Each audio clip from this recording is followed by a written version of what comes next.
Sveiciens atpakaļ! Paldies, ka tu klausies un ka tu esi ieslēdzis šo epizodi arī. Varbūt cerams, ka tev triggerēja nosaukums vai vienkārši tu esi uzticams klausītājs. Lai vai kā, paldies, ka tu ieslēdzi šo ierakstu. Un šodien mēs turpinām ar tādu interesantu, manuprāt, tēmu, tāpēc, kad ir dažādi jautājumi un ik pa laikam ir dzirdēts, kad varbūt ne tajā labākajā gulsnē, kur saka, viņa tā ir kristiete, vai tā drīkst, viņš ir te, vai tā drīkst. Šoreiz tā tēma ir arī par apģērbu, par aksesuāriem, un arī šī tēma ir ļoti tuvu Danutai. Un Laurai. Nu, jā, jo Danuta pati šušina, kā viņas vīrs saka, šušina, bet, kad viņš šuj un arī tādu, kad mēs gribam paskatīties, varbūt pacēlām kādas rakstu vietas, paskatījāmies, ko Bībele tātad saka par apģērbu, par ģērbšanās stilu, vai viņa ir vispār stils? Vai viņa vispār, vai ir vai stils? Ir šis draudzes dress codes? Jā, vai ir special, kā jāģērbjās, un jā, tā tēma tāda, manuprāt, interesanta. Man nav nejausmas, kur viņa aizies. Bet, redzēsim. Viņa paliks šajā ierakstā. Viņa paliks šeit, jā. Labi. Bet varbūt viņa atkal sēs tālāk kaut kur. Bet kā tev ar šo tēmu? Kāpēc tu pamodināji, jo tā bija Danutas atkal tāda? Tā bija mana ideja. Es drīz teikt, tā bija mana ideja, tāpēc, ka īstenībā es esmu dzirdējusi droši vien vairāk uz savu pusi. Komentārs par to, ka kristieši nevar krāsot matus, ka viņi nedrīkst vilkt kaut kādas drēbes, ka nedrīkst pārāk izaicinoši ģērbties, ka nedrīkst krāsot lūpas. Man ir bijuši piezīmes draudzē, ka cilvēki ir teikuši, ka viņi bija tā kā šokā, kāpēc man ir sarkanas lūpas vispār draudzē, ka tā draudzē nav pieņemts vispār krāsoties. Un tad ir tas jautājums, no kurienes tad rodās tas, kādas tā kā matu krāsas drīkst, un kuras galīgi vai nedrīkst. Vispār nedrīkst, varbūt nedrīkst, cilvēki nedrīkst auzkarus likt, un ir patiesībā arī video, un ir par to atsevišķi video par to, ka sievietes nedrīkst matus griezt, un kaut kādā ziņā tas īstenībā nāk tā kā no Bībeles, bet kaut kādā ziņā es īsti arī neatradu tādu raksturvietu, kur sievietes nedrīkstētu krāsot matus vai nedrīkstētu krāsot lūpas, un tur ir mazliet cits tas novirziens. Un arī par drēbēm, kādiem garumiem jābūt, vai ir šis te, angliski runājošā vidē ir šis te church dress, kad ir kaut kādas vai drēbes, kad ir draudzē velkamās drēbes, vai ir tur church girl, un tad tu zini, kā viņi izskatās, un ka viņi vienmēr ir, tur viņai ir kaut kāds tā kā standarts, vai ne? Ir tāds, es esmu dzirdējis, un draudzē jau vairākus gadus. Kad tu zini, ka tā ir meitene, kas iet uz draudu, viņai nekad nebūs tur pliks šeit, vai pliks tur, vai, kad neatļausies kaut kādas vaļības, teiksim tā. Mēs it kā to visu tā kā zinām, bet ja mēs tā pastamies rakstos, tad, teiksim tā, ir cilvēki, kas saka, ka ir kaut kādas lietas no vecās derības, un ir jaunā derība, un kaut kā pat šeit ir ielikts iekšā kaut kas it kā par drīkst un nedrīkst. Ja godīgi, es no jaunās derības tīri par to visu to stilu un tam līdzīgi, es to varu nosaukt par stilu, ja. Visa šī tēma, tas nav tā kā stils, tas nav kaut kāda tur šitā, ka tev ir kaut kāda kapsulas garderoba un tā ir aprakstīta Bībelē un kādās krāsās drīkst, un, protams, ka Bībelē ir nozīme krāsām, ka tur, violets, tur priesterģērbjās tādās un tam līdzīgi, ka mēs neiesim tik tālu. Es domāju, ka mūsdienās nav īsti tā kā šis te princips par krāsām ir, es domāju, ļoti izgaisis, vai ne? Viņš ir izgaisis līdz tam, ka viņš vairs nav. Labi, mēs, teiksim tā, prasās kaut kādā ziņā viena atkāpe par to, ka šis ieraksts nebūs runa par to, ko tu drīkst vilkt un ko tu nedrīkst vilkt. Un tas nav stāsts par to, ka mēs mācam, kā tev ģērties un kā tev neģērties, vai arī ieliekam kaut kādu dogmu, kura ir vai nav rakstīta Bībelē. Mēs vienkārši balsoties to, ko saka cilvēki, kādas ir šīs piezīmes draudzē, par to, ko saka Bībele, ko vispār mēs varam atrast par to, kas vispār kas ir vispār viss par šo tēmu. Tā kā nevajadzētu to uztvert, ka mēs apmācam jūs, kuras drēbes, mēs nerādīsim, kādas drēbes jums jāvelk, cik ir virs ceļa jābūt, 10 centimetri no turienes, vai cik augstiem papēžiem ir jābūt un tam līdzīgi. Tas pilnībā paliek jūsu ziņā, un tā jūsu izvēle, un principā saīsnot visu šo manu ievadu runu, es varu patiesībā teikt, ka jaunā derība mums saka par to, ka tas viss, kā tu izskaties uz ārpus, ko mēs visi varam redzēt, tas viss atspoguļo to, cik nobriedis un kāds tu esi iekšēnē. Arī, jā. Pilnīgi. Jo cilvēks, kurš ir dzīvo garīgā brīvībā ar Jēzu, kurš nav saistīts ar, piemēram, pieņemsim, uzreiz ķeramies pie lielajiem klāt, pie netiklības garu, ja, kas, kaut kādā ziņā viņš tā kā visvairāk atspoguļo konkrēti ģēršanās stilu. Jā. Vai arī kaut kādas pazīmes, kad netiklības gars, viņš pievērš šo vizuālo uzmanību visvairāk. Caur savu miesu, caur ķermeni, caur to, kas ir uzlūkts mugurā. Ja tu esi cilvēks, kurš ir brīvs no netiklības gara, tu automātiski nevēlēsies izrādīt savu ķermeni un kāds tu esi bez drēbēm, jā. Un tāpēc te viss atkrīt uzreiz automātiski, tā kā nevajag satraukties. Es domāju, ka jebkurš cilvēks raudz tādā vairāk vai mazāk pēc kaut kādiem, tāpat bērnība, skola, augstskola, jebkurš no šiem posmiem mūs māca, kā mums ģērbties. Jā. Un ja cilvēks tā kā nav īsti uztvērs to, viņš arī varbūt nav īsti pievērs uzmanību vispār, varbūt nav vispār ticības mācība, viņam nav nekad, viņš nav mājās, viņam bībelē, nenoputējis, ne bez putekļiem. Ja viņam nav mājās bībele un viņa vecāki tā kā nav audzinājuši, tad viņam var parādīties šīs te kaut kādas nepareizās uzvedības normas. Un, tas ietver visu kaut ko patiesībā. Jo bieži vien arī, es pat zinu, kad savā ceļā augšanā arī bija, kad kad es īsti vēl vairs nestaigāju ar Dievu, bija tāds posms, kad vienkārši arī tas ģērbšanais stils izriet tiešām no tādas tavas vēlmes, tā kā piesaistīt uzmanību, piemēram, vai ne? Kad bieži vien meitenes apģērbjās tā, varbūt ne tik tikumīgi, lai piesaistītu uzmanību, un tad ir atkal otra galība, tu atkal ģērbies, un tad, kad tev pievērš uzmanību, un tad tu esi tik kautrīgs, bailīgs, un reizēm tu iznes sevi tā, bet iekšēji tu pat vispār tā nejūties, vai ne, tu esi tik bailīgs, bet tu tā kā mēģini apslēpt savu to iekšējo tādu diskomfortu, bailes, maskēties, mazvērtību, tu maskējies atkal, un tāpēc ir labi atkal strādāt pie tā, jo man ir žēl tās meitenes, kas reizēm vienkārši apģērbjās tā, un viņas pat neapzinās, ka viņas pašas izraisa kaut kādas vīriešu uzmanību, vai ne, bet tu atkal pēc tam ciet daudz vairāk no tā, piemēram. Tāpēc ir labi paskatīties uz tām lietām, un, protams, pilnīgi piekrīt, jo tu vairāk saproti, kas tu esi. Arī es saprotu, man vairs nav tur jāizrāda sev tur ko, jo īsnībā, jo tu vairāk apslēp, vai ne, jo vairāk vīrietim varbūt ir tieši interesi, vai ne. Bet tas ir tiešām, kā tu jūties iekšēji, tā tu parādi sev atkal ārēji, un ja tev ir, es domāju, ka tiešām nav tāds šito galīgi nē vai ko, bet tev pašam ir jānāk pie atziņas. It kā ir, bet, Arī par tām, bet tāpēc tev ir jāklausās, tev ir jāsaprot, tev ir jāizzina, jo tas, kad mēs, es domāju, ka arī varbūt nav pareizi, kad es tur sāku tevi kritizēt, tev jādara tā, tu nedrīkst to, šitā, vai ne. Piedod atvainojumu, mēs katrs izdaram izvēles par savam, vai ne, mēs neesam nekādi tiesātāji vai, mēs mēdzam tādu būt, jo pasakot, jā. Šad tad esam, bet manuprāt, kad katram pašam ir jāatnāk pie atziņas, un varbūt mums pašiem nav pilnīga atziņa, lai mēs atkal tiesātu, vai ne, otru cilvēku šajā jautājumā, bet mūsu atziņa vēl nav pilnīga. Mēs šobrīd kā izprotam, ja tu to saproti, tad izturies pret sevi tā. Tā kā augt arī tajā. Kā mēs iedalām? Īstenībā tā, ir kaut kādi vairāk momenti, ko mēs varētu sagrupēt šīs lietas. Es ļauju tev vadīt. Es vienkārši, tev bija rakstvieta? Nē, viss kārtībā, darbojies.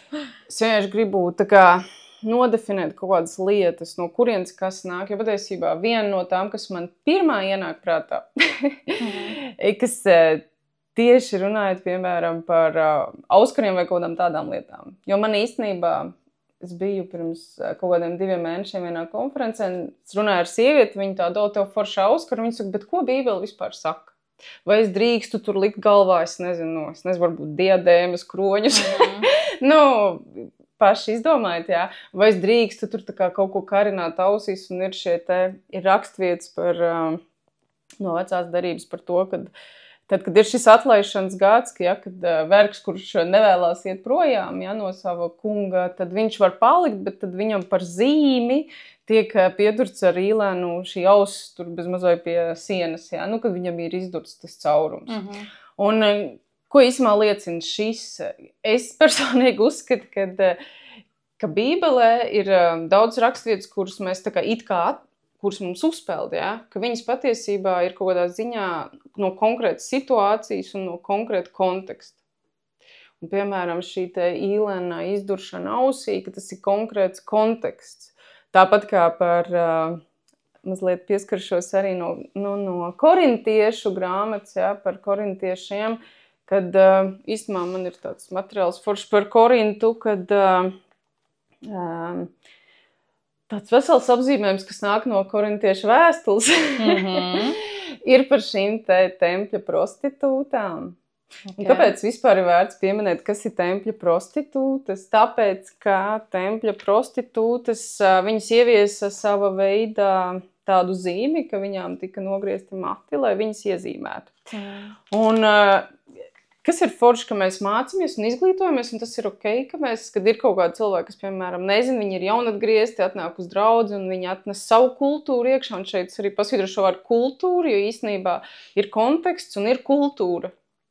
Pēc tam es vēl papildināšu par kultūru, kad ir kultūrāli dekori, kultūrāli apģērbi. Mēs zinām, kad Indijā tiek vilkts tradicionāls apģērbs sārī, vai ir ticīgo grupu, kas velk tur hidžābu, vai kaut kādas tam līdzīgi panģābi. Ir visādi apģērbi, kas apzīmē kaut kādu konkrētu grupu.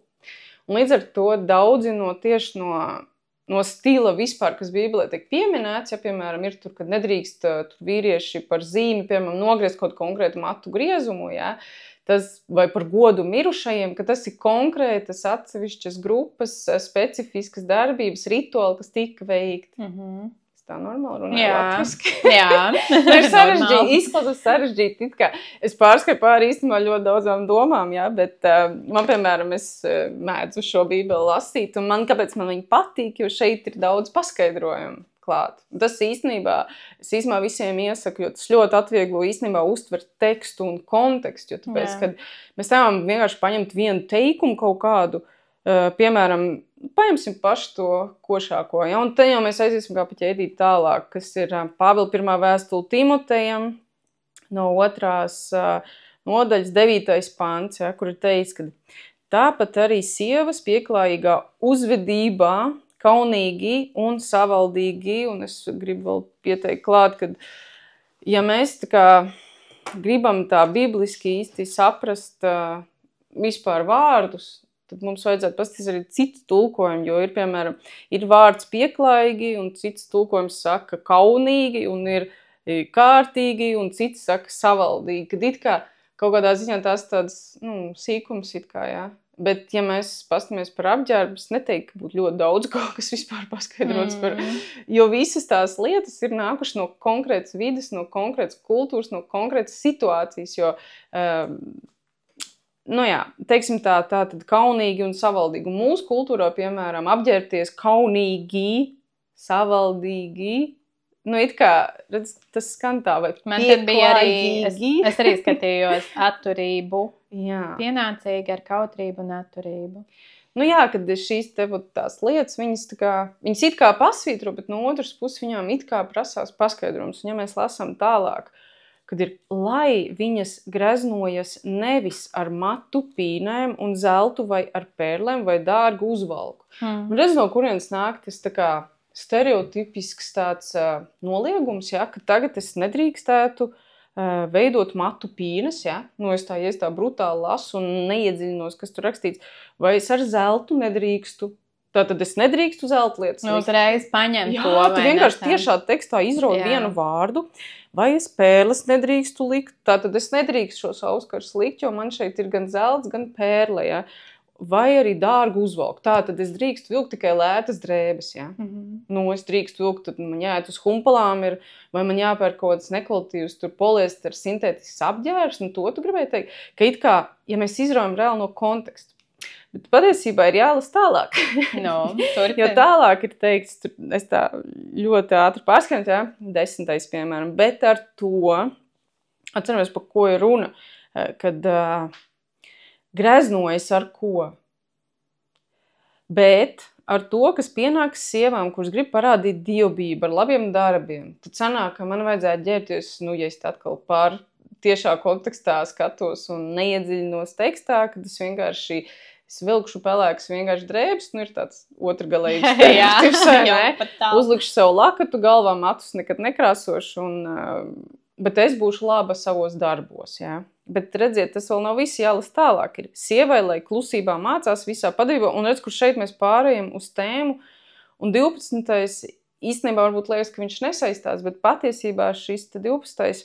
taču mācīties sievai nepieļauj, nedz valdīt pār vīru, bet viņai jāturas klusībā.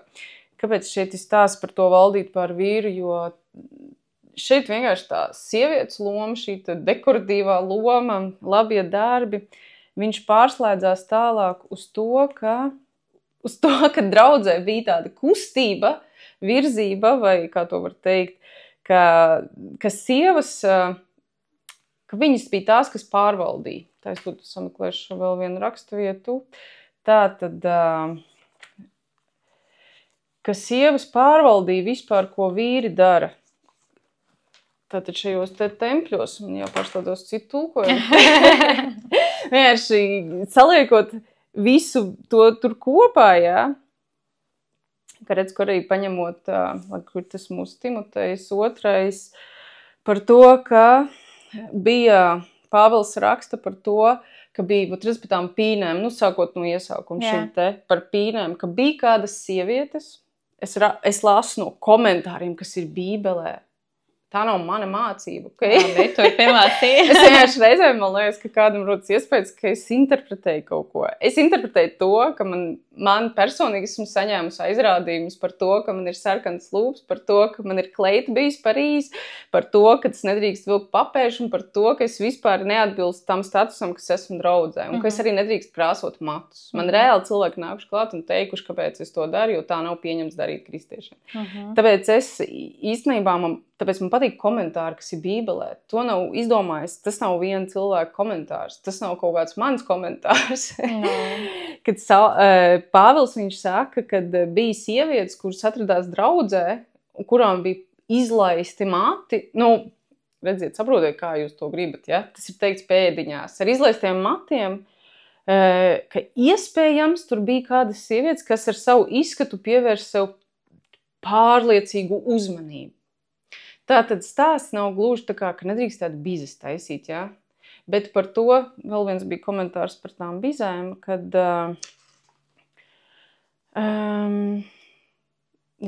par to, ka vienkārši, ka tiek, nu, teiksim tā, es paņemšu piemēru, ko es pati savām acīm redzējusi. Rīgā ir viens parks, tur Arkādija parks, un tur mēdz pēc laulību ceremonijas cilvēki iet fotografēties, jo tur ir tiltiņi un ar atslēgām viss šis te laulību rituāls. Un es vienkārši gāju garām uz vilcienu, un es redzēju tādu ainu, kad bija sanākuši viesi, bija līgava, un tur bija šī līgavas tā kā māsa, vai es nezinu, draudzene, un viņai bija tāda sarkana kleita, un viņa bija ļoti tā, nu ļoti, es teikšu tā, 90, 60, 90, un viņi... Nu, ejot garām, varēja nojaust, ka tās ir manas emocijas, bet es pieļauju tādu lietu, ka cilvēki pievērs vairāk uzmanību nevis līgavai, bet šeit es sievietei. Es domāju, ka šis ir kaut kādā ziņā labs piemērs tam, ka ir situācija, kurā mēs varam pārāk izcelties. Tas ir, jo es arī lasīju atkal komentārus tieši par šo saistībā ar tām bizēm, bet es gribēju piebilst, kad vispār šajā sadaļā, nodaļā tiek runāts vairāk par to, kā sieviešu loma dievkalpojumos, lūkšanās. Tieši tas mērķis, par ko tiek runāts. Un arī ten bija, ko es lasīju komentāru par Pītiem Matiem, kad nav jau tas, ka viņš domā, ka tās noteikts frizūras ir grēcīgas vai atkal, vai ne, bet ir doma par to, kāds ir tas vēstījums un kāda ir moto, jo Efezes kultūrā Pīti Mati bija greznuma tā kā simbols, un tur bija arī rakstīts, ka tajā laikā tieši prasīja daudz laika un finanses atkal. Nu, kad tas motīvs atkal par to, ka tu ļoti daudz tās enerģijas, uzmanība veltītai frizūrai, un ka tu lietas arī sevi tajā uzmanības centrā, nevis atkal tajā dieva pielūgsmē, un ne, ka tu nāc ar tādu savādāku motīvu. Tur bija par to runāts, un tāpēc arī tāds jāskatās, kāds ir tas motīvs. Vai tu centies sev pievērst uzmanību, jo nav jau par to, ka tas būtu slikti vai grēcīgi. Ka matus nedrīkstētu pīt, vai ne? Jā, pīt. Tā sanāk, mēs it kā īstenībā, rodās tāds iespējas. Kad it kā tu taču teici, kāpēc tu matu pīnes esi sataisījis?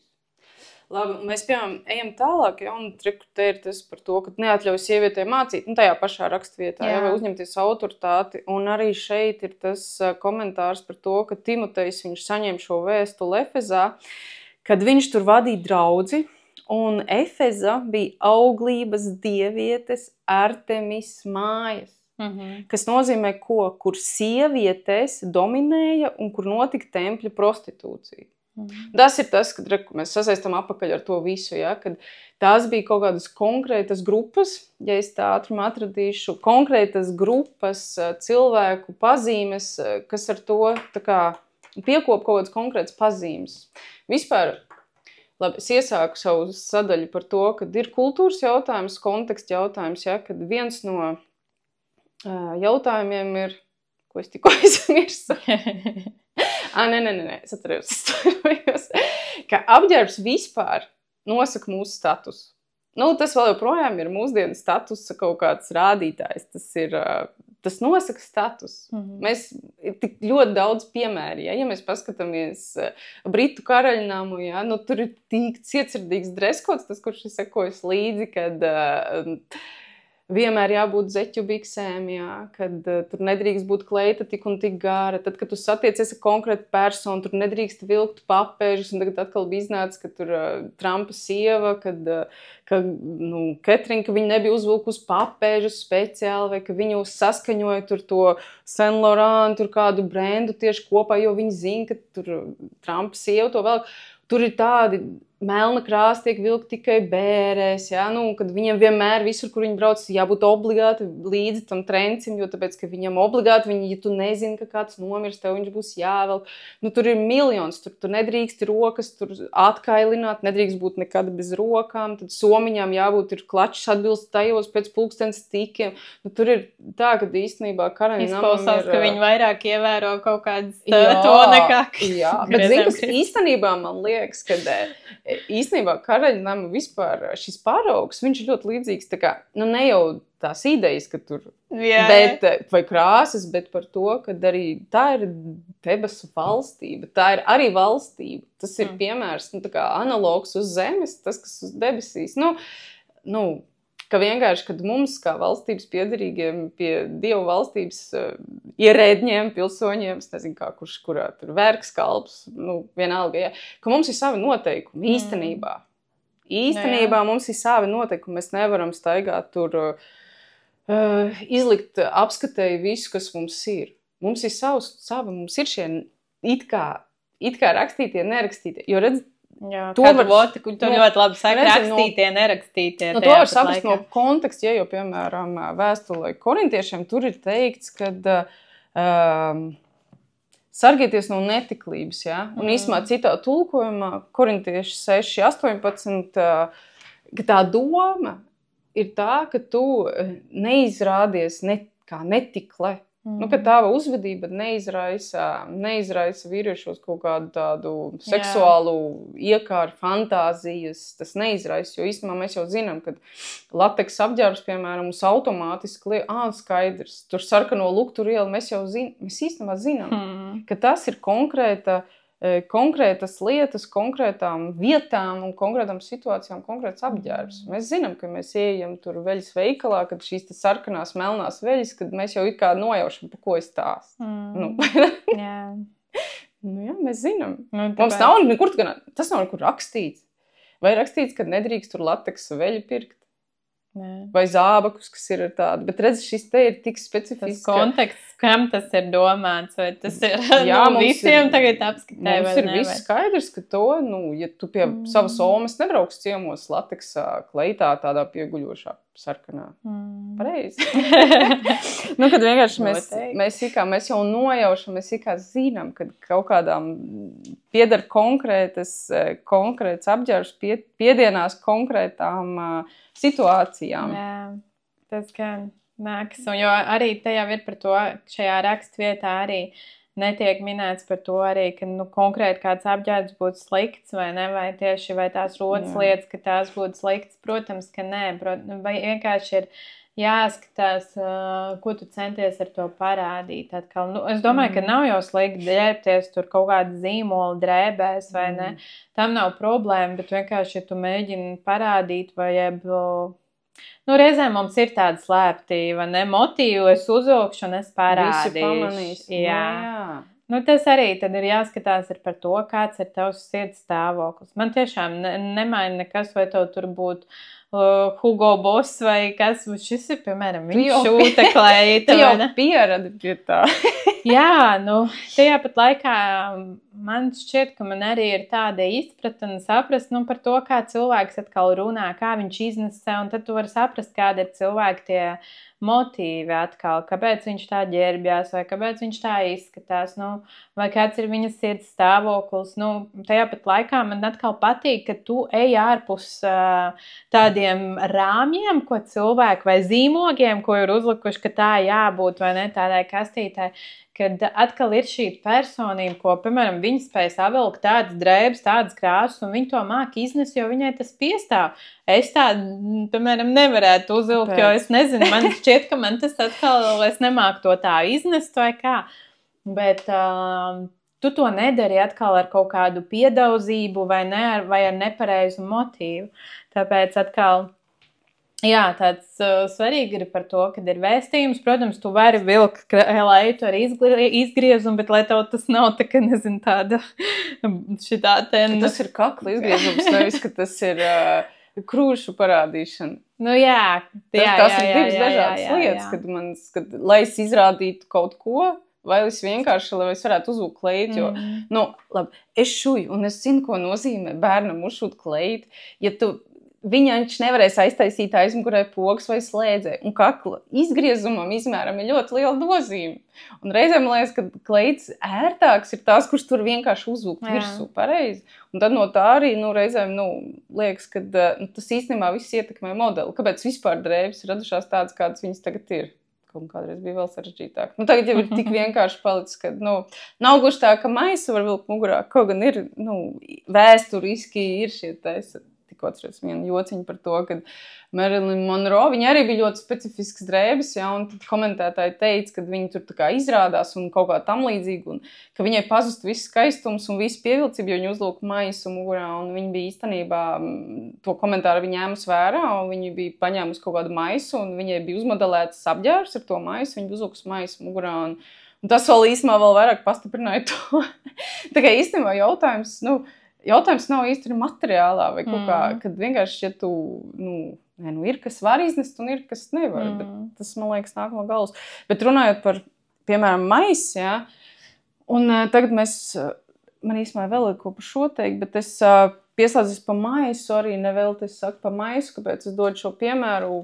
Bibliski vispār vecā derība ļoti runā par maisiem, Tāpēc, ka tas arī bija savu veidu tāds... Maisa, tas ir šo te parādīt šo pazemību. Jo bieži vien ir rakstīts par to kaut kādu nožēlā uzvilka maisu un tur raudāja un pie zemes vai kaut kas tāds ir bieži vien lasīts. Jo es mazliet izgāju cauri, jo ir kaut kādas, cik es tur teicu, 250, cik tur vairāk rakstīts vispār ir par drēbēm. Vienkārši, kad īsmā tas ir daudz, ja tā godīgi. Ka mūsu ārējam, kā mēs izstamies, tomēr ir nozīme. Jo es nepiekritīšu tam, ka tas neko nenozīmē, ko tu esi uzvilcis. Jo tomēr drēbes norāda tavu statusu, kaut vai, ja mēs skatītos ļoti, ja mēs skatītos tīri no teoloģijas puses, kad es izgāju cauri tādiem, atslēgas vārdiem. Un īsumā man liekas, ka viņi parāda, ko vispār, kā ja mēs skatāmies ļoti no tāda bibliska pa drēbēm, kuras nav uzvelkams, tad kuras arī ir it kā uzvelkams, bet garīgi uzvelkams, ka mēs nevaram visas drēbes vienkārši tā uzvilkt fiziski. Mēs varam ieģērbties arī garīgi, un, piemēram, ir Bībele runā par baltām drēbēm, nav runa tikai par veco darību, runa ir par atklāsmes grāmatu, par eņģeļiem, par mūsu grēku nožēlas būtību, ka mēs esam tīri un šķīsti, tad mums ir baltas drēbes. Tad šīs ir cita veida drēbes, tad es īsumā gribu teikt, ka drēbes var būt dažādas. Viņas var būt fiziskas, viņas var būt garīgas,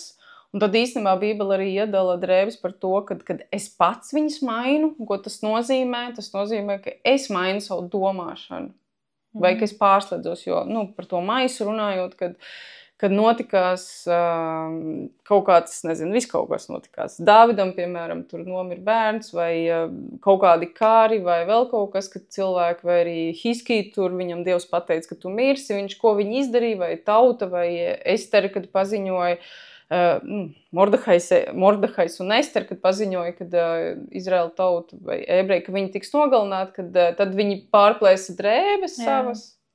Tātad viņi savu to augsto statusu, viņi tā kā noņēma, un viņi zemojās, un viņi uzvilka maisu, un Mordehais sēdēja vārtos maisā, un vēl ir tas, ka bēr šos te pelnus uz galvas, tas ir tā kā bonus, Tā nav šīs dienas tēma, Ka it kā tu visu to, ka tu kļūsti tāds nevērtīgs, un ko es gribu teikt, ka tas ir mans, kā es to ieraugu, kad, Bībelē lasot vienkārši, kad ir tik daudz analoģiskas situācijas. Mēs īstenībā, ja es izrakstīju ārā, ir kādas 20 rakstvietas par to, ko nozīmē saplēst drēbes, un Pāvils un Sīla, un viens otram tur var saplēst drēbes, un, ka teiksim tā, kad arī otrs cilvēks var izdarīt kaut ko ar tavām drēbēm.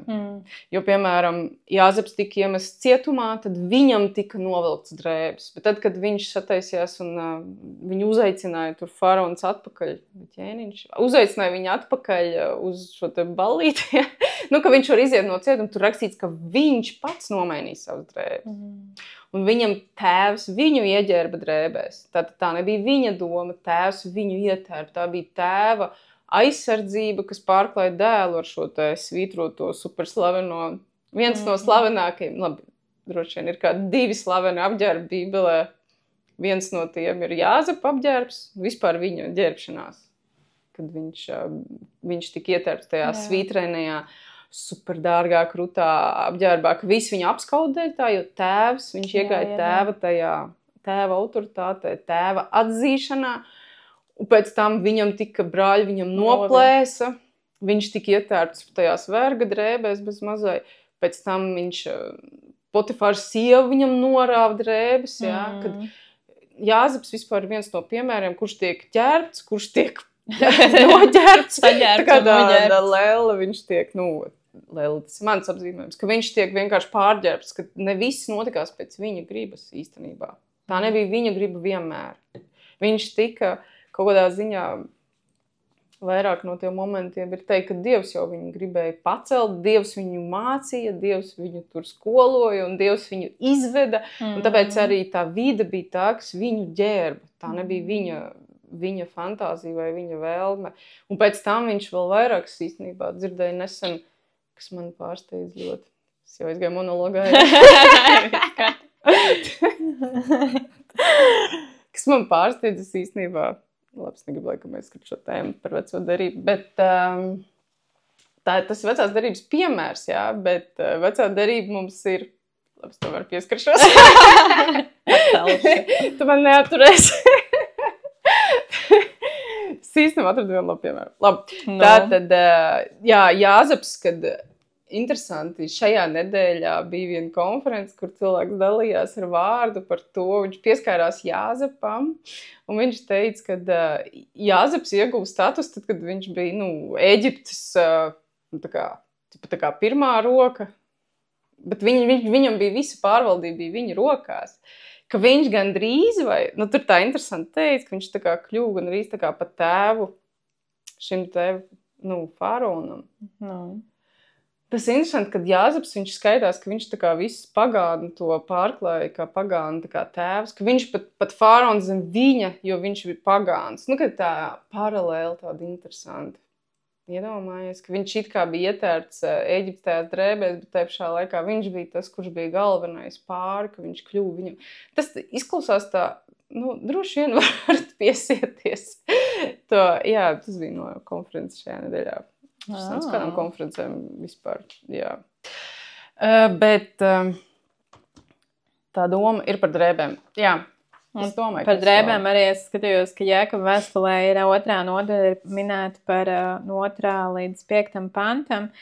Par tur ir runāts par to, ka, ja jūs sapulcē ienākt vīrs ar zelta gredzenu, greznā tērpā, bet ienākt arī nabags netīrā tērpā, un jūs uzlūkot to, kas valkā grezno tērpu, un sacīt, tu nosēdies labi ērti še, bet nabagam sacīt, tu stāvi vai sēdies tur pie mana kāju pamesla.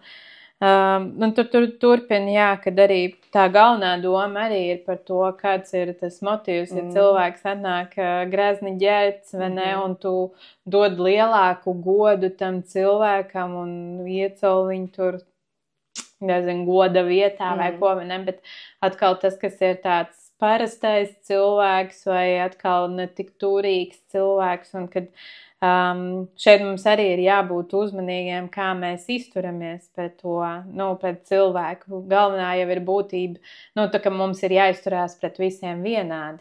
Ne, ka mēs neliekam tur kaut kādus zemākus, tā teikt, šos vērtējumus tam cilvēkam, kurš neizskatās tik bagāts vai to, tas atkal ir tāds sirds un stāvoklis, bet principā mums ir jāmīl viss neatkarībā no tā statusa, vai darba amatā, vai apģērba, un jā, ka tā cieņa atkal ir pret visiem vienādi. Tā kā šeit tiešām arī tas apģērbs ir kā parāda, varbūt savā veidā, kāds viņam status vai turīgs vai ko, bet tam nevajadzētu ietekmēt atkal mūsu attieksmē, mūsu kalpošanai cilvēkiem. Tas nevajadzētu, bet īstenībā, ja mēs paņemam galējos piemērus, tad es domāju, ka nemaz nebūtu tik viegli. Es esmu dzirdējusi šādus piemērus mums pašiem, mēs esam saskārušies. Es esmu saskārusies ar tādu piemēru, ka draudzē mums sāka nākt cilvēks, kurš uz krēsliem arī atstāja tādas nospiedumus. Un tas būtu tā ļoti maigi izsakoties, jā, kad cilvēks, kurš sevi nekopja pilnībā. Es domāju par galējiem gadījumiem, tā ir tāda sociāli visnelabvēlīgākā grupa. Ja godīgi ļoti grūti īstenībā ar tādas kategorijas cilvēkiem, jo viņiem jau, kā lai saka, es mēdzu teikt tā, ka nav nejauši noticis tā, ka viņi ir tur, kur viņi ir, bet pieņemt viņus ir ļoti sarežģīti, jo tāpēc, kad visā atmosfēra, sauksim to par gaisa telpā, tas viss ietekmē. Kad visa zāle ož pēc tā, ka kāds nav ticis galā ar savām fiziskām primitīvām vajadzībām. Tas ir ļoti sarežģīti īstenībā. Jā, ja mēs noteikti. Tas ir ļoti reāls, jo mēs īstenībā, Latvija vispār ir, neteiksim, ka ļoti bagāta valsts, jā, droši vien ir ar mežiem, kaut kādiem dabas resursiem, bet īstenībā finansiāli mums ir diezgan tā vidēji. Mēs esam tāds vidējs slānis. Mums nav īsti, cilvēki noslāņojās, bet kaut kādā ziņā mēs esam nabadzīgi, ja? Mums ļoti liela augsta iespēja, ka draudzē var ienākt iekšā cilvēks, mums ir arī draudz ienākuši cilvēki ar suni, piemēram, un kad lietas laikā tas ļoti tā kā nepatīkam ož, tas viss pasākums. Un mums bija cilvēki, kas nāca diezgan tā kā regulāri un īstenībā ļoti grūti viņus pieņemt. Un te ir tas jautājums par to, ka mēs viņam varam parādīt cieņu un godu, un reizēm cieņa un gods nozīmē viņus arī pārģert. Jā. Kad tāda īstāka, tāda patiesāka mīlestība būtu, es esmu dzirdējis visu kaut ko, kad tu pat viņas mašīnā īsti negribi tā kā ielaist iekšā, lai aizvestu un nomazgātu. Un ir labi, ka ir draudzes, kurām ir duša, piemēram, un aizvest viņas un nomazgāt. Un īstenībā šis varbūt ir kaut kādā ziņā tas gadījums, kad viņi ir jāpārģērb pret viņu grib kaut kādā ziņā. Jo, tās drēbes viņas jau mēdz tā kā būt tuvas, pielipt, jā. Tev ir jābūt šīm liekajām drēbēm. Un tas būtu tā kā viens tas galējais punkts, kuriem īstenībā viņš pat ir ļoti reāls. Un es arī ir tāds globāls kristietības stāstiņš par to, ka bija draudze kaut kāda atnācis cilvēks, kurš arī bija tāds diezgan nelabvēlīgā statusā.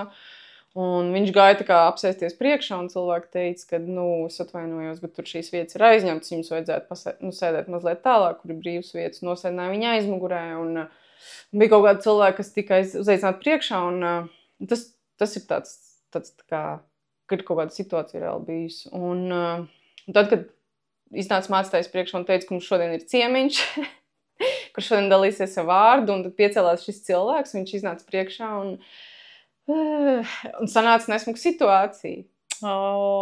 Jā, un reāli, tā varbūt ir Amerika, vai es nezinu, no kurienes tas ir bijis, varbūt Lutera laiks, es nezinu, es tiešām atvainojos, es nebiju īsti tā kā piedomājis, ka es varētu šo piemēru pateikt, es viņu tagad atcerējos, jā. Bet, kad iznāca priekšā šis cilvēks, viņš teica, ka īsti es neesmu tā kā, nebija tā ļoti, varbūt, patīkam pieņemts, jā. Ka redz, ka var rasties tās ļoti dabīgas situācijas, ka mēs, tas nav tikai stāsts par šīm te veco laiku, vai ne, kad 60.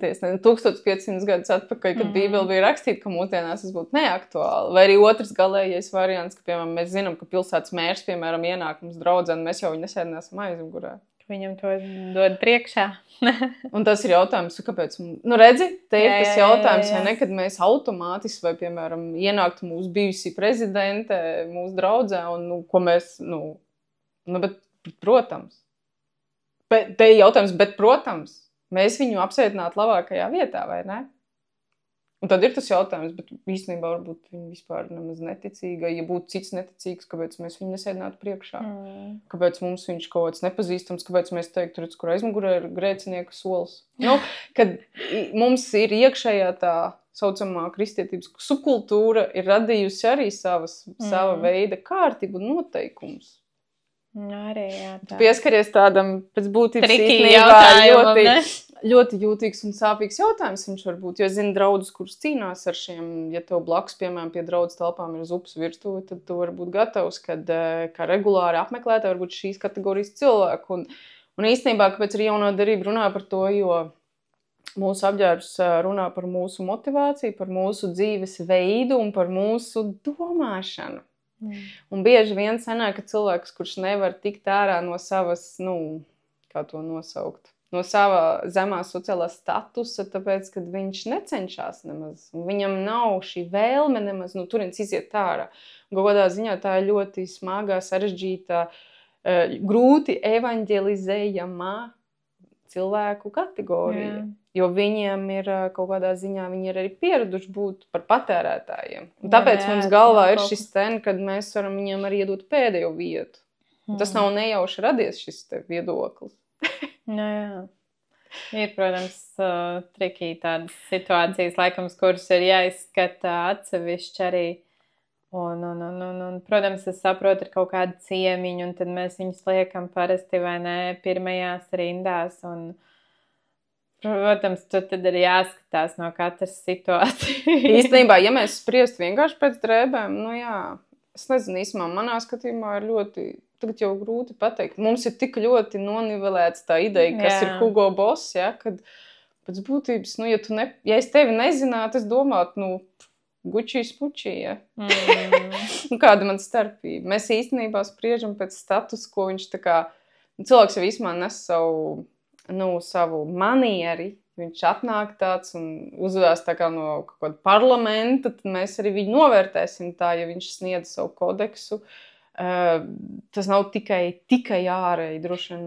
Šeit es vairāk skatos uz to, ka arī šī nodaļa vairāk runā par to, ka nespriediet par cilvēku pēc izskata. Šeit es vairāk domāju, ka tieši vērsts uz to, ka mēs izdaram kaut kādus šo skatījumu, šos pieņēmumus par cilvēku pēc viņa apģērba, nekad tikai tad, ja viņš būs tur, nezinu, kā te ir rakstīts ar tā grēznu, zelta, tur vīrs ienāk ar zelta grēdzenu, greznā tērpā. Par to, ka no tām atkal izriet mūsu tie priekšstati. Bet īstenībā viņi iziet, piemēram, Romu kultūrie, sauksim to tā. Pazīstam ar to. Vienkārši ir kultūras, kurām patīk, piemēram, viņiem vienmēr ir zīmogredzeni. Es jau nerunāju par to, ka tas ir slikti, bet te ir par mūsu motivāciju. Tas rada mūsu iespaidu. Iespaidu un rīcību, kāpēc mēs viņu virzam uz priekšu, kāpēc mēs viņu tā kā uzņemam tā, bet atkal... jā. Es vairāk par to skatos, par to situāciju, ko tu minēji, protams, tā arī ir svarīga tēma. Par tieši tādiem nopietniem gadījumiem. Bet es Protams, ka mums negadīsies tik nopietni gadījumi. Redz, mēs esam kaut kur arī iegājuši tādā ērtumā. Bet mēs esam arī bijuši neērtās situācijās dēļ šī, kad cilvēks arī, viņš, piemēram, ir ar piečurātām drēbēm bijis. Mēs pēc tam arī nezinām, ko īsti ar to krēslu darīt, jo katru reizi vienkārši aiz viņa paliek pleķis. Tas tāds... Mums pat bija gadījums tāds ļoti trikī, es neteiktu to, ka tas būtu smieklīgs gadījums, ka mums bija viena kundze, kura, viņa arī bija tāda, kā lai es saku, es negribētu, es atzīstu, es negribētu valkāt viņas drēbes. Viņa atnāca ļoti tāda noskumusi savā apģērbā, un viņa izgāja ārā, un viņa bija sajaukusi jakas. Uzvilka citas sievietes jaku. Un tā kā mums tas sadraudzības laiks, un viņai bija līdzi, viņa bija paņēmusi banānu sagriezt, un viņa bija ielikusi banānu bez mizas kabatā šīs sievietes, mūsu no draudzes sievietes jakā, un viņa iziet ārā, un mums kaut kā sanāca, kad ātri norēģēs tā situācija, kāpēc viņa atstāja savu jaku, jo viņa izgāja ārā, un izrādās viņa tāda, es sajaucu, un viņa ielikusi to banānu jau kabatā. Tas liekas tagad tā smieklīgi, bet īstenībā, tā nebija mana jaka, un tā nebija mana... Es padomāju to, kad reāli, kad es negribētu, ka tā būtu bijusi mana jaka, kura būtu viņai bijusi mugurā. Es saprotu, ka tas liecina par to, bet arī jāsaprot, cik tas cilvēks, viņš nes to savu... Man nemaz nav īstenībā tiesības stāstīt, cik traģiski tas bija. No tā, kurai piederēja tā jaka? Tā, kurai vajadzēja uzlūkt savu jaku. Ka tas īstenībā bija briesmīgi, jo cilvēks vienkārši nes savu atmosfēru līdzi, ar savu atmosfēru nāk. Tā kā drēbes ir nopietna lieta, tas jau iedod tev to. Turpinot par to, kad ir baltas drēbes, es vienkārši gribu tā kā nosaukt to, ka Bībele īstenībā akcentē un grupē kādas lietas, ka nozīmē, ka ir tāds definējums, nodefinēts kā mazgāt drēbes, ka mazgāt viņas var. Man pat īstenībā es kaut ko aizdomājos, kad Bībele pat runā to, kad, arī ir rakstvieta no atklāsmes grāmatas par to, kad ar asinīm tiek mazgāts drēbes.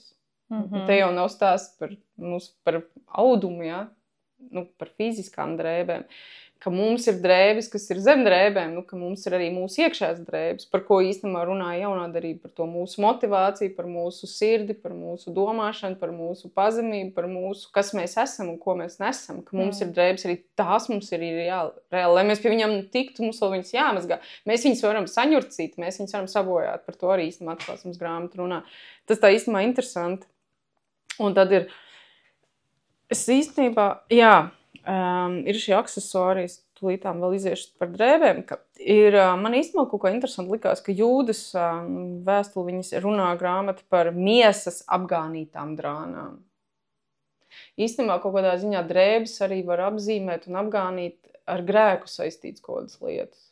Ka mūsu grēks izbojā mūsu, īstenībā, ko ir, kad status, ka mūsu statusu sabojā grēks. Ka mēs varam nosmērēties ar ko? Mēs jau reāli smērējamies, kas ir netīrība un nešķīstība, tas ir grēks. Tie ir mūsu nepareizie motīvi, mūsu nepareizās darbības, mūsu vārdi, ka mēs varam sasmērēt savas drēbes. Tad, ja kāds grib pastīties, tad Jūdas 1.23 runā par miesas apgānītām drānām, ka mēs varam viņus tur kontekstā teikt, ka mēs varam ienīst to, ka mums viss tiesības, ka ienīst, ka mūsu miesa apgāna mūsu īstenībā drānas. Tad ir vecā derībā ir tas interesantais stāsts par to, kad caur tuksnesi gāja 38, 40 gadus, cilvēku, un kad viņu drēbes nenodila, kurš bija mugurā, un kurpes arī nenoplīsa. Iedomājies, ka tev būtu jāstaigā 40 gadus vienās drēbēs. Viņiem jau tā arī reāli bija viena drēbe. Ok, un tad atkāp par to, ka īstenībā, ka drēbes senajās dienās bija mazliet savādākas arī, vai ne? Pareizi. Jā. Kad bija šie te vairāk mums droši vien šodien liktos, ka tās bija tādas tā kā lupatas vairāk, vai ne, kaut kādi lakati, kaut kādas tādas satīts, vai ne, un kaut kā tā. Jā. Paltraki, mēs varam saukt tos, kā tos sauc? Es pat nezinu, es neesmu aizdomājusies tik tā. Jo īstenībā ir tik tie svārki, ja?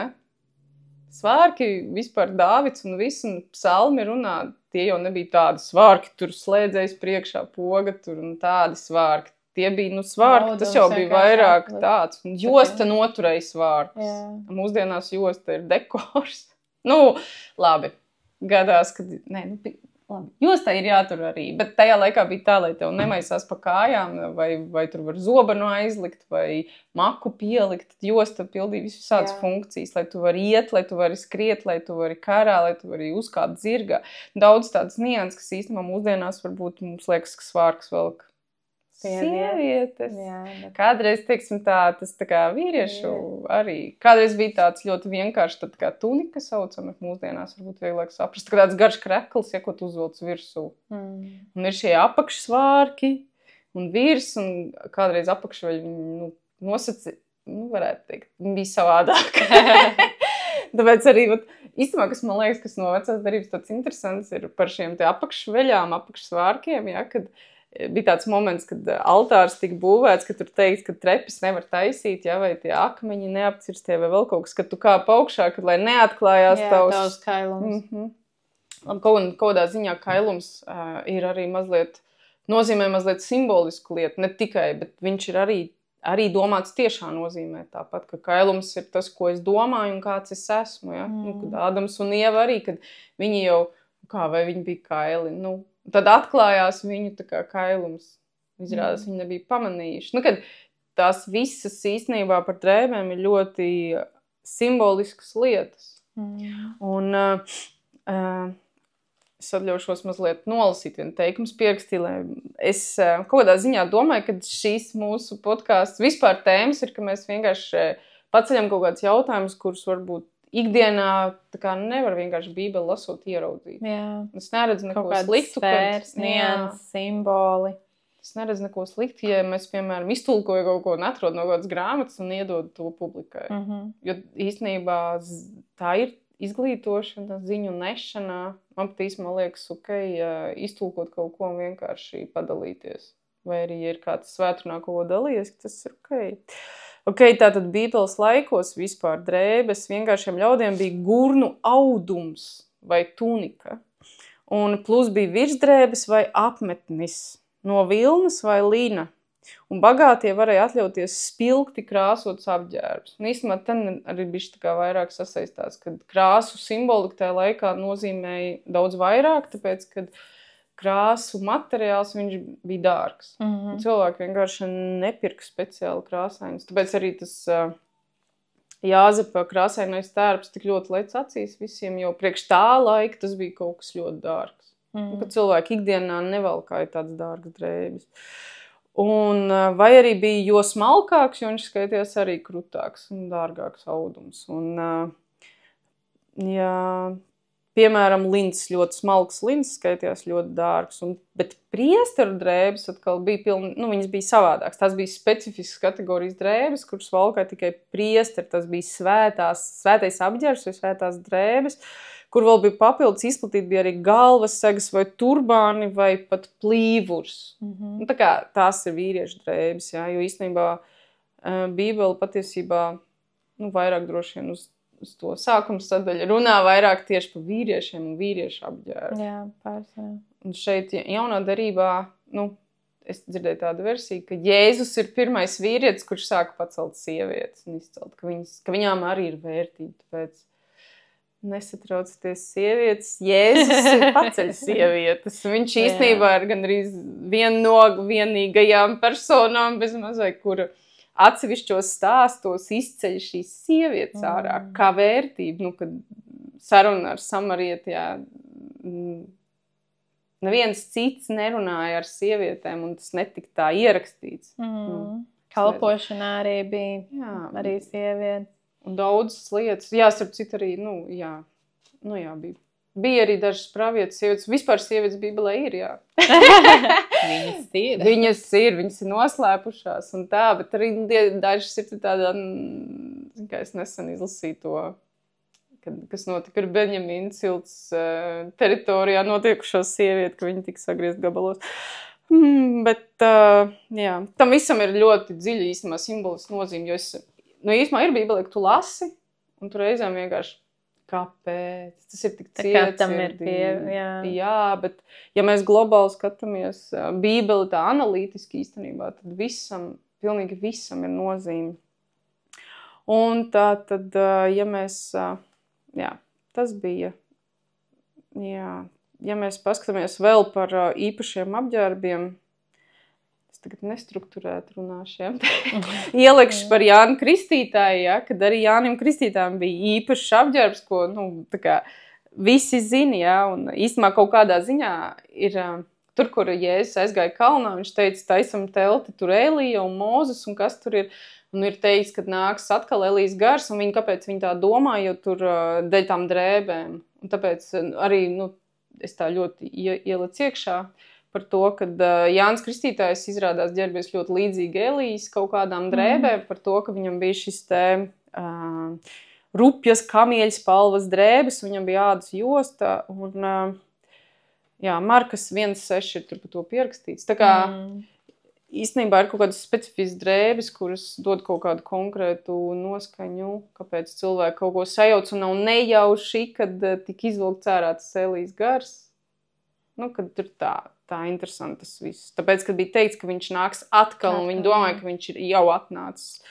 Protams, ir vēl cits rakstvietas, Vienmēr sakot, mēs īstenībā nevaram izrunāt visas lietas, kas ir rakstīts Bībelē, tāpēc jebkura no mūsu sarunām viņa paņem kaut kādu konkrētu fokusu un kaut kādu daļu tikai no informācijas, jo, ja mēs paskatītos, cik svētrunas ir no Bībeles paņemts, tad Dievvvārds saka, ka tik daudz grāmatas nevarētu planēta Zeme nevarētu noturēt, tāpēc mēs nevaram atrunāt visus momentus, kurus ir katrā kristietības novirzienā pieminēt. Jā, tas gan, bet mēs pievienosim apakšā arī linku uz to, ko Danuta ir tādu izvilkumu uztaisījusi par apģērbu, kur ir pieminētas arī kādas rakstvietas, un varat paši palasīt, paskatīties, ko viņi ir tur izvilkusi par šo skatījumu, jo, tā ir diezgan tāda plaša tēma, kur var pēc tam paskatīties, bet tas, man liekas, galvenais ir, lasot Bībelē šīs situācijas, ir jāsaprot konteksts, ir jāsaprot, kāpēc šī tēma, šīs situācijas, šīs nianses ir paceltas, tā teikt, ja pieminētas, jo noteikti, kad vairāk studējot konkrēto grāmatu, mēs uzzinām šos apstākļus, šo vidi draudzē starp cilvēkiem, kas tur notikās, kādi viņi bija pēc kultūras, kādi bija cilvēki, un tāpēc ir šīs nianses, kas ir jāsaprot, lai tu lasot, vari vairāk izprast arī to Dievu vārdu, kāpēc tas runā par to, jo tiešām nav pareizi izlasīt tur kaut kādu tekstu, ka sievietēm jābūt ir galvām apsektām, vai ne? Jā. Un ka tagad visās draudzēs sievietēm ir jābūt apsektām galvām. Tad tiešām izdarīt šo pareizo, tā teikt, studēšanu par Dievu vārdu, kāpēc tas tika minēts, kāpēc tas tiek runāts un kā tas atstāja ietekmi šo situāciju uz mūsdienām atkal skatoties. Tā es vismaz saprotu par šīm te niansēm. Atkal, kas ir svarīgi skatoties šos ten punktus atkal. Tu pieminēji mūsdienām. Es mazliet tā kā... Par tām drēbēm. Mēs īstenībā, kur mēs iesākām, es iesāku. Iesāku, vai ne? Par Timoteju, kur bija par tām vīriešu drēbēm, kas sievietes, kad, lai sievietes nevalkā vīriešu drēbes, kaut kādā ziņā es novēroju, ka sievietes velk vīriešu drēbes, jā. Tas ir vēl atsevišķi īstenībā jautājums par to, ka varbūt kaut kādā ziņā pareizticīgo vide vairāk ir, kādreiz ir dzīvojuši tādā, ka sieviete nedrīkst vēl bikses. Un ka tas tiek saukts šīs vīriešu drēbes. Kaut kādā ziņā tas arī nav gluži tā kā korekti, vai ne? Jo te ir vairāk domāts par to sievietes uzvedību kā vīrietim, kura tur valda, un tad mēs atgriežamies atpakaļ pie tā, kad viņām bija šis un es to, ko es pirms tam nenolasīju, kad bija 1. Timoteja vēstules, ja? Tā nav nekāda vecā derība, ja? Kaut kādā ziņā, un mēs īstenībā man ļoti nepatīk komentāri par to, ka mēs varam lasīt tikai jauno derību, jo īstenībā visi šie komentāri, viņi atgriež atpakaļ mūsu uz veco derību, kur ir šis, es saprotu to tā, ka vecā derība ir tas pilnais paskaidrojums, no kurienes ir tāds, kā cilvēki saprata un kāds bija viņu ceļš jaunā derībā, jo izveidojas apustuļu darbos šī pirmā draudze, ja, tad viņi īstenībā vēl daudzi dzīvoja vecajā derībā, jo viņiem bija šī tempļa upuru kārtība un ko Pāvils bieži runā, kāpēc viņš vispār atgriežās uz Korintu, un viņa tur 1., 2., 3. misijas ceļojums, un viņš koriģē Timoteju un vēstules Titam, un visas šīs vēstules radās, lai koriģētu to, ka viņi atgriezos apkaļ pie šīs Jēzus mācības. Pēc būtības mēs jaunajā derībā pa pilnam redzam šo vecās derības,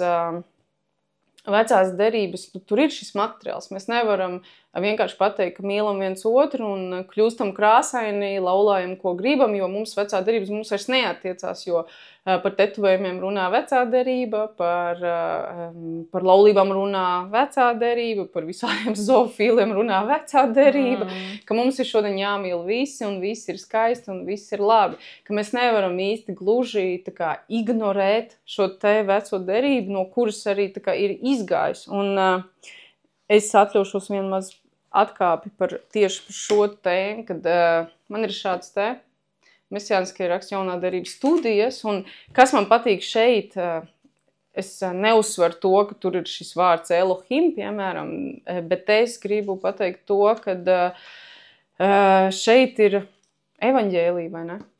Tā ir jaunā derība. Man patīk tieši šajā tulkojuma versijā tā doma tas, ka šeit ir izcelts, ja visos citos 65. gada vai arī jaunais tulkojums ir, tev no konteksta jāsaprot, ka Jēzus piemēram stāsta, ka tika atvērti raksti, tur par Jēzu stāsta. Viņš iegāja tur sinagogā un tika atvērti raksti un tika lasīt, piemēram, no kuras tur grāmatas, jā. Un 65. gadā tu vienkārši kontekstā to lasi un nojauti. Bet, piemēram, man ir viens no glika tulkojumiem, kur ir izcelts, ko tieši ar sarkanu, ko Jēzus saka, un tas ļoti palīdz. Un šajā tulkojumā ir izcelts un uzrakstīts klāt rakstviet, no kurienes tas ir paņemts. Tā kā, ja tas ir psalms, tad tas ir psalms, no kuras grāmatas, piemēram, gars aizved Jēzu tuksnesī, un tad viņš atspēkoja sātana vārdus ar ko?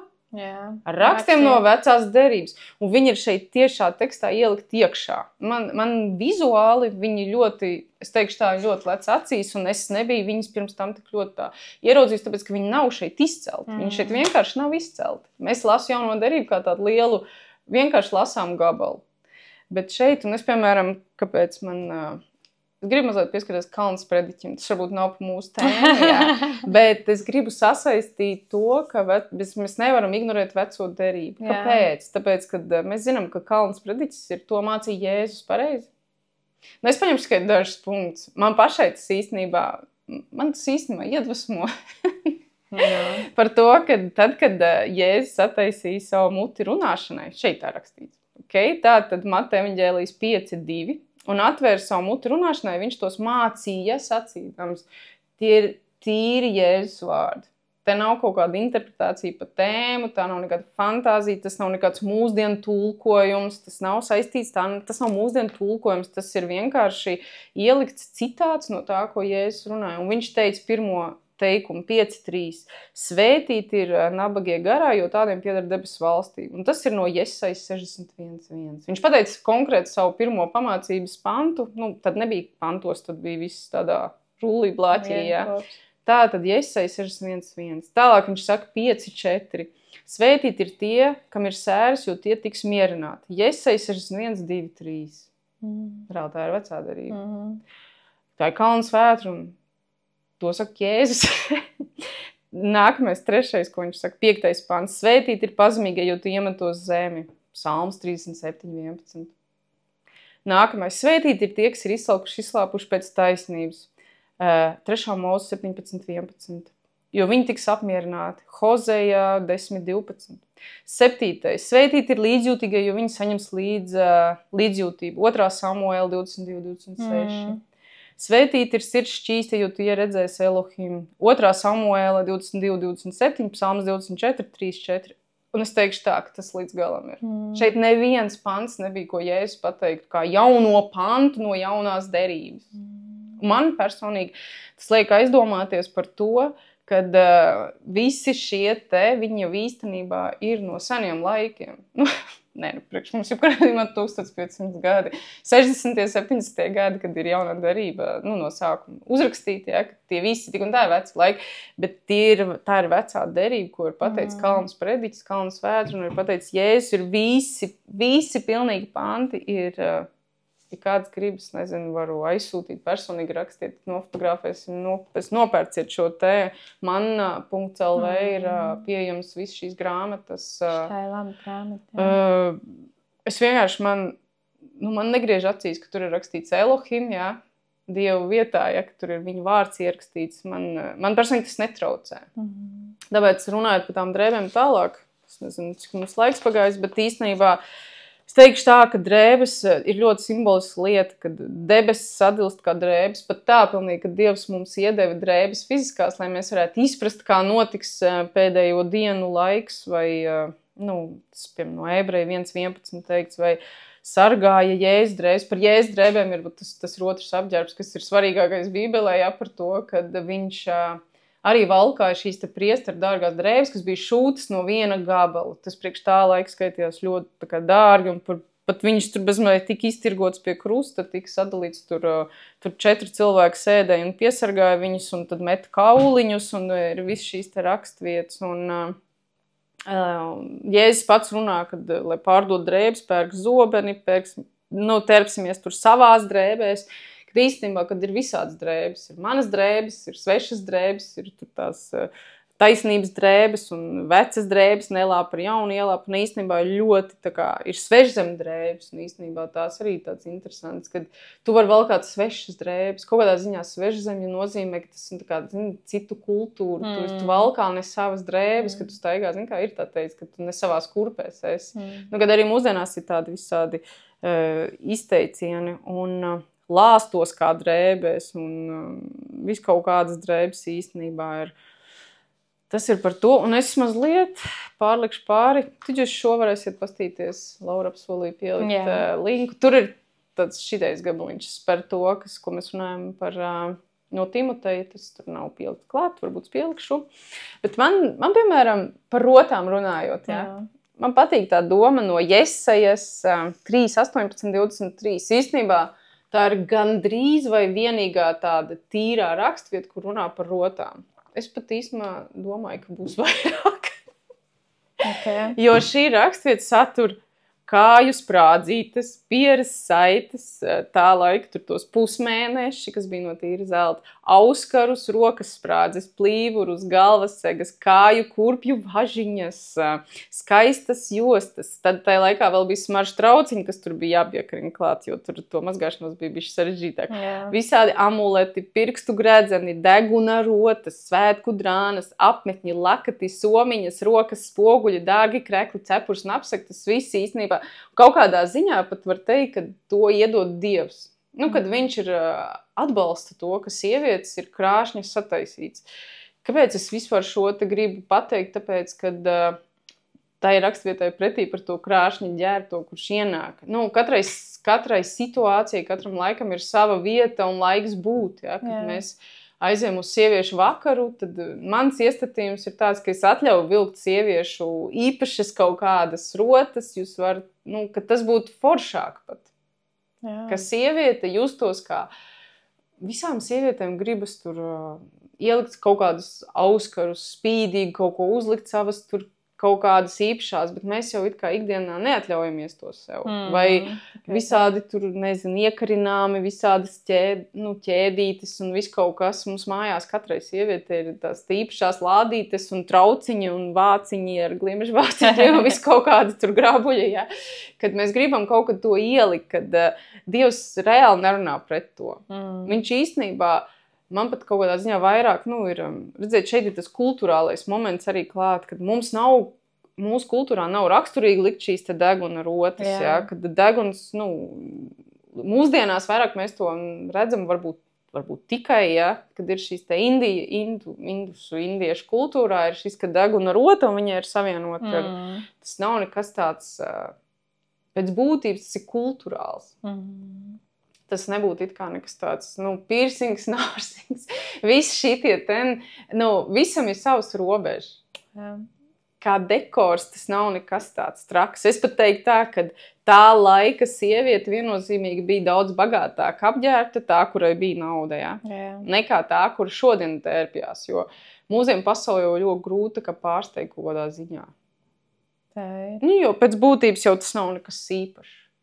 Ir vienkārši kaut kāda lupata, kur ir uzšūta kaut kādā veidā, ka tas nav nekas īpašs, vai arī, īstenībā es tā reāli arī domāju, ka tas man patīk, vienkārši tā ir tāda skaista sirsniņa ar zeltītiem dekoriem, tas nav nekas tāds super īpašs baigi. Kad mēs vienkārši esam kaut kādā ziņā nabadzīgi vispār finansiāli.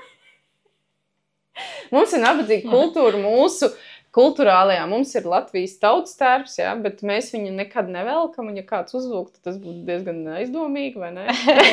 Ikdienā, tu domā. Kad viņi vispār drīkst vilkt? Kad tad viņi varētu vilkt? Es pēc to domāju, Laura, padalies. Kad var vilkt tautas kultūras nacionālo tērpu? Kurš ir bagāts? Es neesmu reāli baigi izpratnē par to, jo es neesmu nekad tādu vilkts, tā kā... Viss ar tiem ņieburiem un ar visām ar jostām un rakstītām un īpašām zeķēm un ar visādiem tādiem. Mums jau ir savs laiks. Tas nav pagāniski arī kaut kā. Tas ir ļoti pagāniski. Bet nav jau runa par to, ka kronis pats pa sevi vai vainags būtu pagānisks. Nē. Pats vainags nav pagānisks, jo daudz, redziet, ir tās situācijas, bet ja es izietu uz ielas ar kaut kāda savu veidā modernizēto versiju kronim, es jau taču drīkstētu ar viņu iet, vai ne? Tagad ir mazām meitenēm ir tādas auso apseja kā kronīši, tagad, jau kaut kādi 5 gadi vairāk modē. Jā, tas nav nekas tāds traks. Es uzskatu, ka tas ir vienkārši, protams, ka tu tādu ļoti tādu kroni, viņš ir kļuvis par karaļnam simbolu ļoti. Bet varbūt vainagdziņš un stīpiņas. Tas arī parāda kaut kādu statusu, redz, tas kronis. Jā, jo diadēmas izrādās karaļnamā. Ja runā par Anglijas karaļnam, jā, Lielbritānijas, kad viņiem ir, ka diadēma pat par tādu drīkst vilkt tikai karalieni. Un tad tur kāda no viņām tur bija uzvilkus, un tad viņi dabūja tādu normālu piezīmi, visi sociālie tīkli. Tie, kas seko līdz karaļnamam, tieši dreskots ir gan galvenā un gan rīz vai bezmaz vai vienīga apspriešanas tēma, jo, kā katrs saģērbies ir. Bet, jā, ka tur tas ir status apzīmējums, ka diadēma drīkst vilkt tās, bet es runāju par to, ka arī stīpiņas tagad ir tādas, kas ir ar ļoti daudz krāšņiem un, arī uz kāzām arvien vairāk parādās tādi simboli. Bet redziet, ten ir jautājums tas par tiem simboliem, jo ir arī no šīm te seno laiku dievietēm, jā. Es vispār, kad es sapratu par tām tempļa netiklēm, beig pārslēgtos, tas nav saistīts ar kroņiem, jā. Tas ir saistīts ar to, kad senajos austrumos, jā, kad auglības kultu prostitūcija bija plaši izplatīta saistībā ar dievu pielūgšanu. Un bija laiki, kad kanānieši ietekmē arī Izrēlā pastāvēja tempļa prostitūcija, jā. Un šī te tā dieviete un kanāniešu kultūra ienes savas rotas. Vienkārši tas ir tas vārds, ko es lieku zem kulturāls. Un droši vien, kad, piemēram, tur Nīcas tautas tērps, kas ir latviešiem, jā, kad pēc būtības jau šīs krāsas ir ļoti, viņas neko sliktu tā kā nedara. Ja es šodien, piemēram, paņemtu vienu to brunci un paņemtu uzšūt no viņa bikses un vilktu vai parastu kleitu, neviens pat nepamanītu atšķirību. Nu, tā.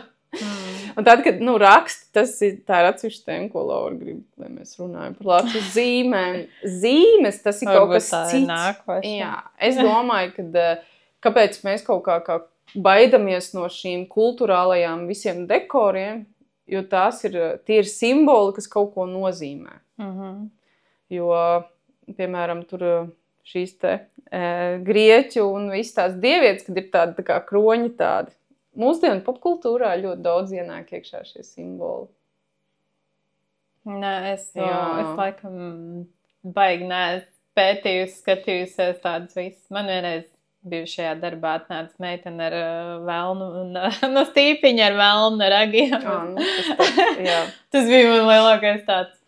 Ok, un kā uz to reaģēt, bet tā kopumā, protams, nāk visādas dīvainības iekšā un tiešām ir jāsaprot, ko prezentē, tāpat kā ar rotaļlietām, mantiņām vai ne, ka tas iznes arī kaut kādu nozīmi, kur cilvēki reizēm pat neapzinās un viņi pērk tās mantiņas. Tāpat arī ar apģērbu, kad ir tiešām jābūt izpratnē par to stīpiņa kronīši zīmes vai kas tur ir virsū ar kādu apģērbu, tu nesā, ko tu izstaro vai iznest ar to.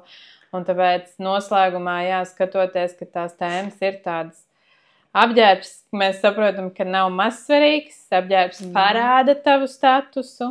Jā, tās nianses atkal varbūt to, ko tu arī velkot šajā apģērbā, ko tu iznes ar to, ko tu gribi, tā teikt, pateikt ar to tērpu atkal.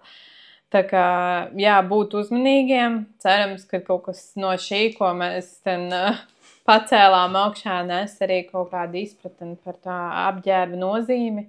Jā.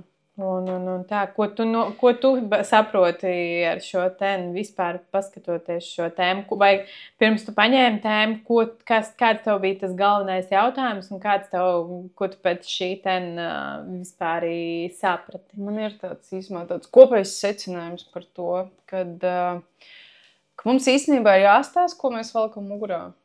Un, kad es nokļuvu draudzes vidē, es sapratu vienu lietu, ka man ir sevi kaut kādā ziņā jānodala no pasaulīgas, no šīs te modes industrijas piedāvājuma, ka nevienmēr tas sakritīs ar to, ko man vajag vilkt mugurā. Nevis ar to, ko es tā kā gribētu varbūt, bet ko man vajag. Un reizēm es godīgi teiktu, ka mūsu veikala piedāvājums, viņš tā kā nevienmēr atbilst kristiešu garderobei.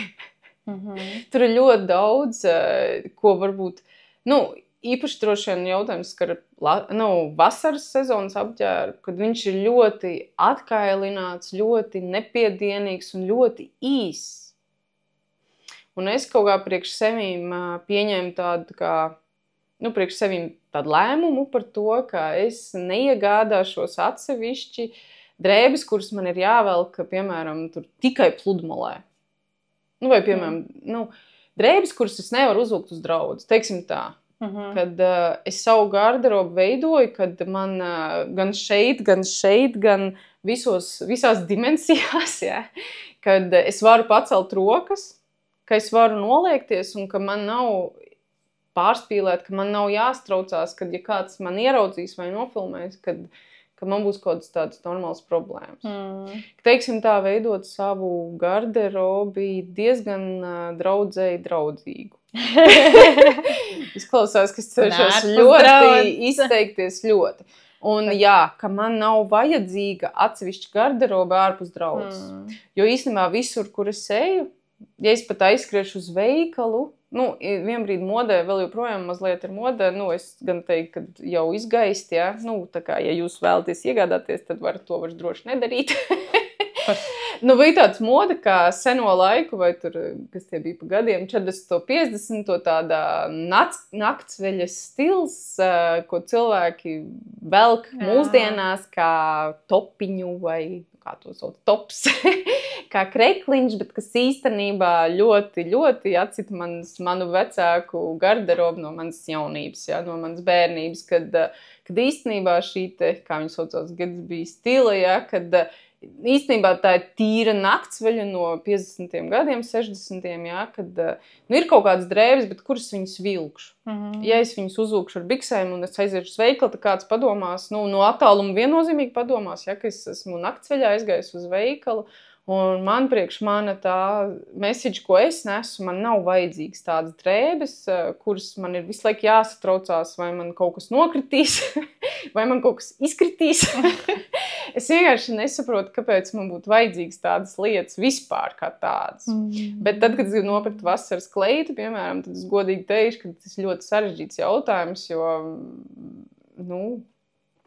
ir tāda, reliģiska piedarības grupa, kuras veikalos tu noteikti Latvijā nav īstā populāra, bet tu vari aizbraukt uz ārzemēm un ieiet droši viņu veikalos un nopirkt drēbes, kuras vienmēr būs ar kleits ar garām rokām. Kāpēc man patīk varbūt kaut kādā ziņā, ne jau man patīk musulmaņi, jā, bet viņiem kleits ir ar garām rokām, kas nav raksturīgi mūsu kultūrai. Lai mūsu kultūrā atrast kleitu ar garu roku, īstenībā jābūt ļoti konservatīvam veikalam, kurā īsti varbūt moderns cilvēks negribēs iegriezties vispār. Man nevajag kleitu līdz zemei un ar tādu. Man nevajag tādu kleitu, man vajag kaut ko mazliet tā kā vieglāku. Ir ļoti grūti nopirkt tādas drēbes. Tāpēc tas ir viens no iemesliem, kāpēc es vispār pats sev šuju kleitas. Tāpēc, ka man patīk, kad rokas ir garākas, kad nav īsličs. Vienmēr mūžīgi tāda īsi izgriezuma, tāda dīvaina. Man viņas nav kur vilkt, ja tā godīgi. Tas ir viens tāds komentārs un visas šīs caurspīdīgās lietas un mums ir jāpiedomā, ko mēs tiešām iznesam. Un es droši vien vakar man bija tāds secinājums, ka pirmkārtēji, kad mēs kļūstam par kristiešiem, mums vajadzētu padomāt par savu garīgo brīvību.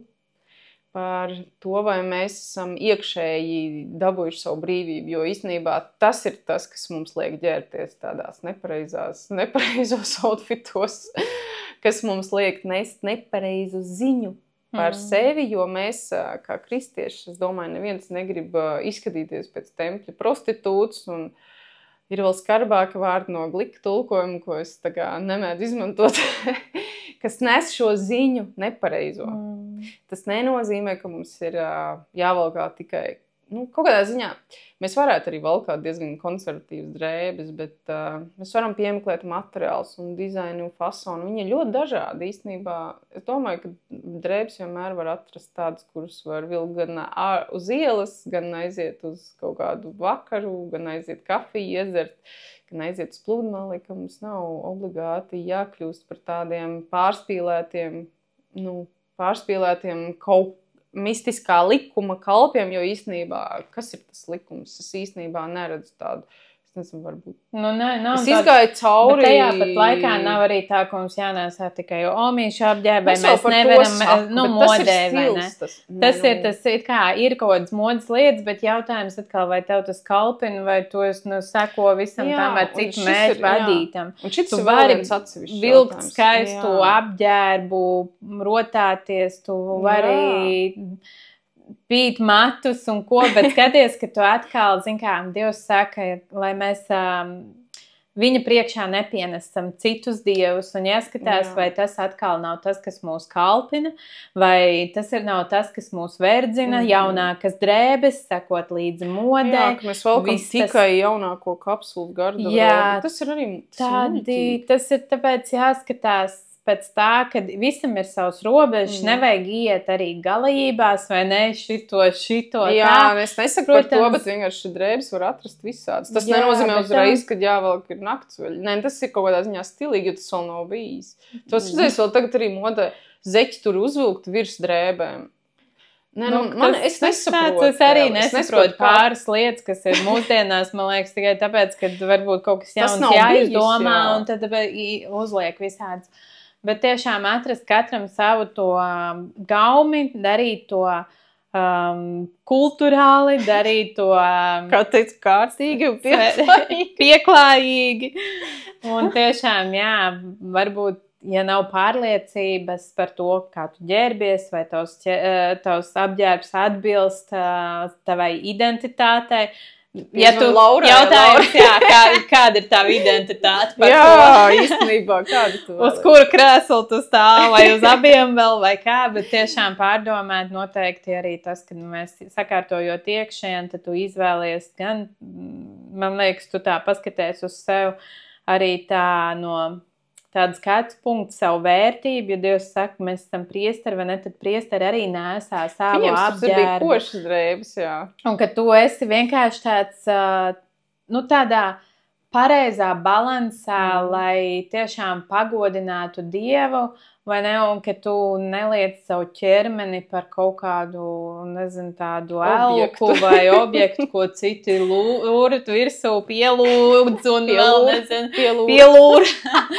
Tā kā, protams, tāds nianses un apstākļi, mēs centāmies aiznest to galveno domu un paskatīties uz kādām lietām. Man prieks, ka tu esi ieguvusi kaut kādu brīvību un skatījumu uz to, ko drīkst vilkt un ko nedrīkst vilkt un par citu viedokļiem, jo arī, protams, tas ir tāds lieta, kas liek paskatīties. Tas liek apdomāt, jā. Es ilgi atcerušos. Un tāpēc noteikti arī katram pašam šajā jautājumā tas ir tas, ko mēs apskatījām. Noteikti paši papētiet, paskatieties tos punktus, kas jums ir svarīgi. Galvenais parādiet sevi nevis no apģērba, bet parādiet sevi ar prātu, varbūt tā. Jā, es domāju, ka dizaineru drīkst izrādīties, vai ne? Paldies!